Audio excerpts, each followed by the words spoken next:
Hi everyone, my name is Julie and I'm here to tell you a little bit about my half-body Spica cast today. It was put on because my left shoulder had been dislocating uncontrollably and the dislocations were posterior, and so all of the braces that I was wearing prior to this weren't working because it wasn't in the right position.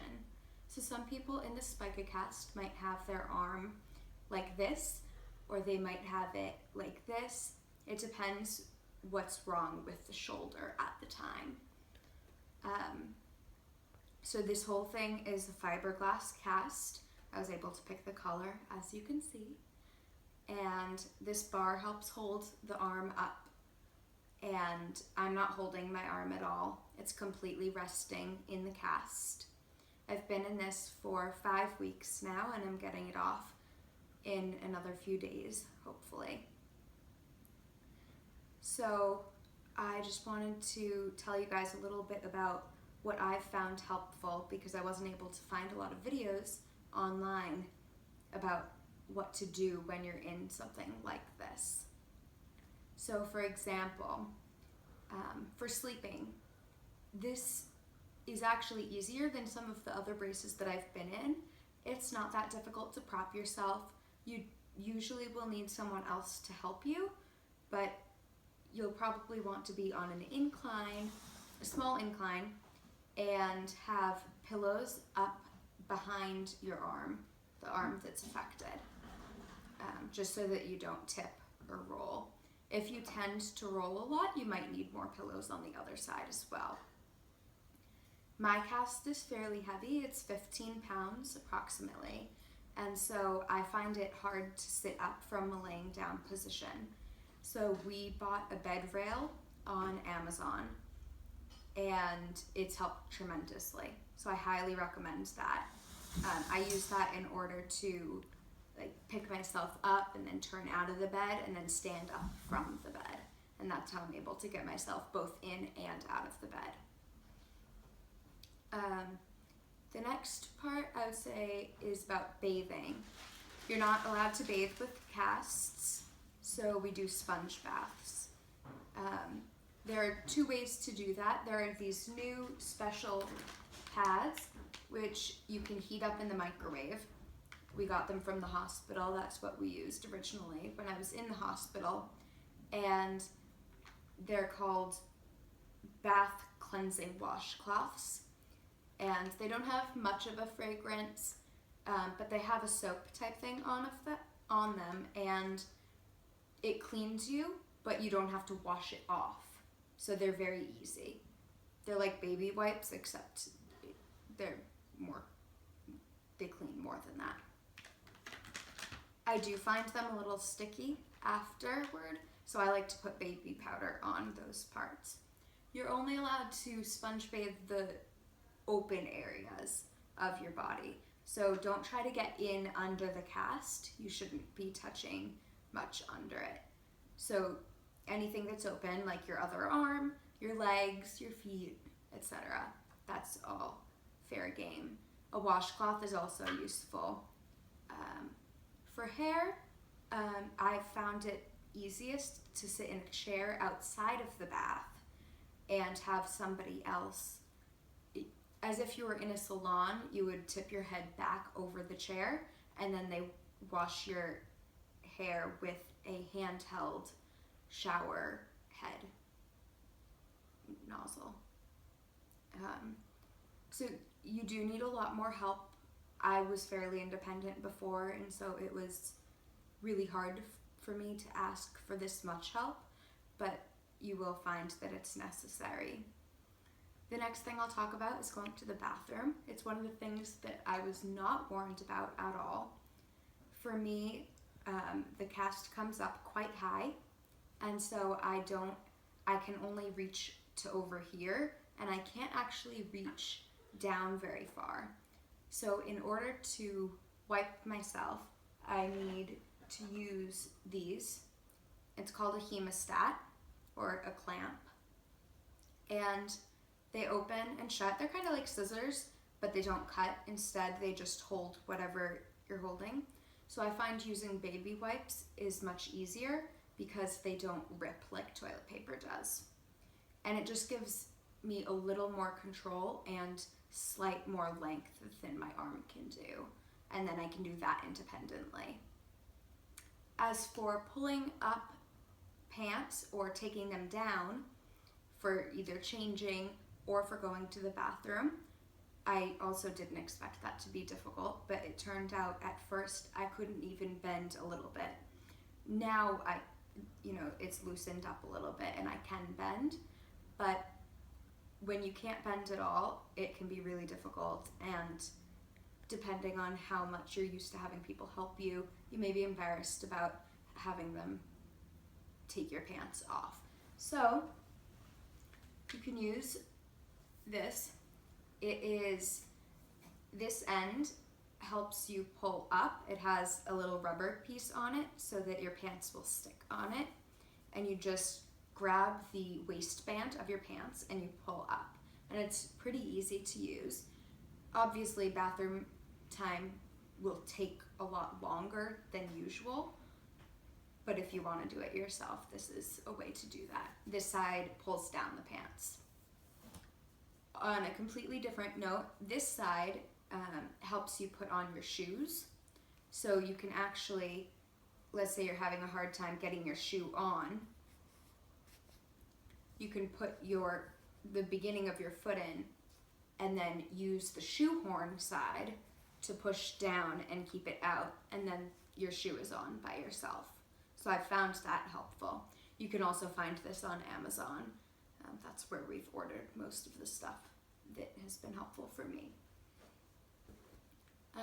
To walk, I use a cane. Just any standard cane would be fine. Some people are fine without it, but I'm very top heavy on the left right now because of the cast, and so my balance is very off.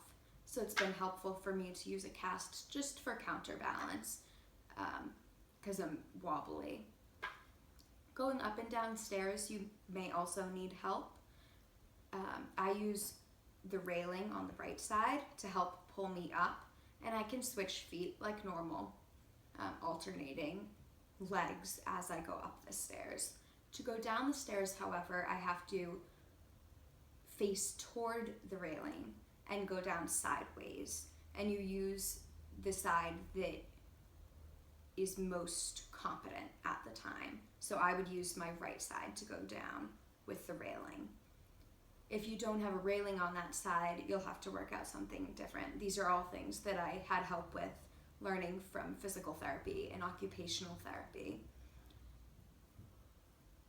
Clothing, some people, it's fairly warm, this whole cast. It's pretty insulated, so I don't usually like to wear a lot of clothes with it, but because my arm is up in this position, my hand gets very cold because there's not a lot of circulation. So I tend to put a fuzzy sock on my hand, and that keeps it warm, especially if you're going outside. Right now it's like part of winter, so I definitely recommend that. We had tried putting a glove on, but it hurts the fingers more because depending on where your surgeon may have casted your hand, it might bend them in a way that it hurts. So I find either you could put something like a mitten on or just a sock, and the sock has been most comfortable for me.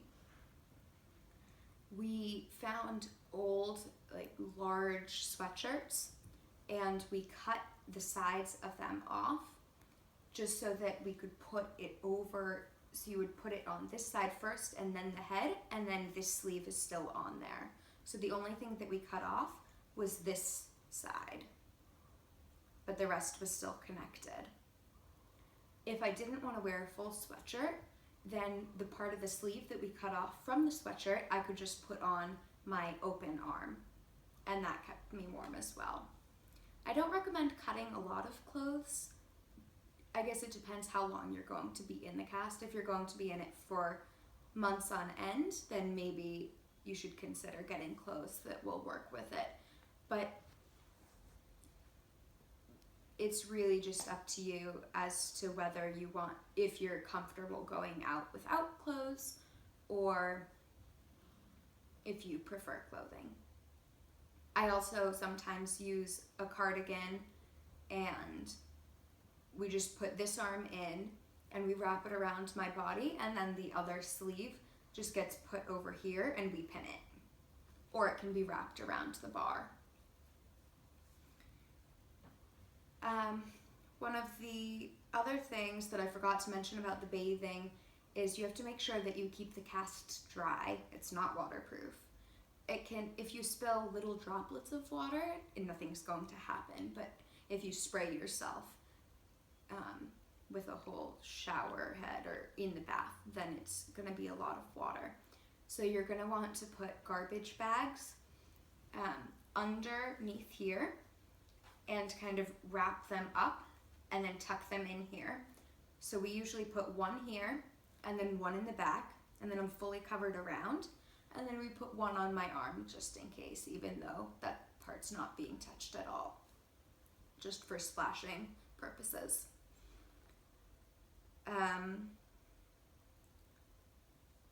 The last thing I wanted to talk about was checking for sores.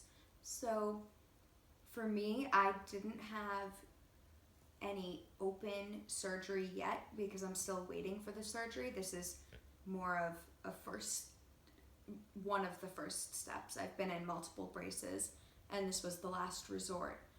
But so if you've had surgery with an open wound, they may have an opening for you to check the wound to make sure it's not getting infected and that you're cleaning it. But for me, it's completely closed. So you want to pay attention to any areas that hurt more than the injury hurts itself. So let's say your shoulder is injured. So obviously your shoulder's going to hurt.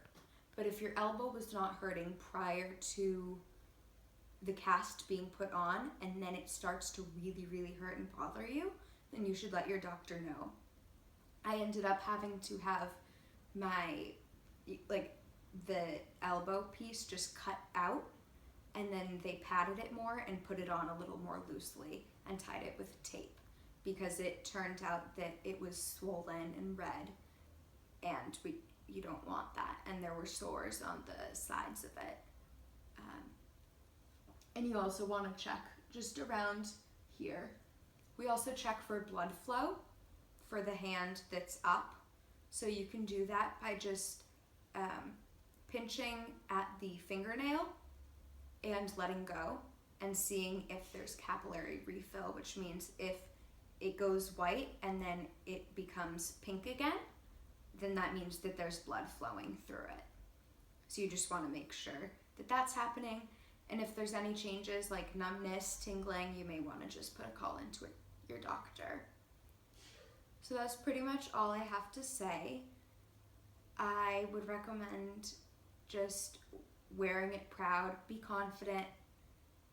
You know, people are going to ask you about it when you go out, and if that bothers you, then you may want more clothing. For me, I didn't mind the questions, and this was a comfortable temperature for me, and so I didn't want to do that.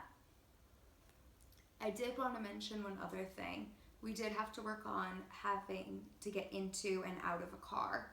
It's more difficult than you might think, especially because my arm is so far away from my body. And so you'll have to figure out how big the opening to the door is, and if you fit in the back seat, the front seat, etc., and what kind of car you fit into. It's not the most comfortable, but you do have to get to doctor's appointments, assumingly. So that's all I have for you today. I hope this helped some, and good luck with your journey. Thank you.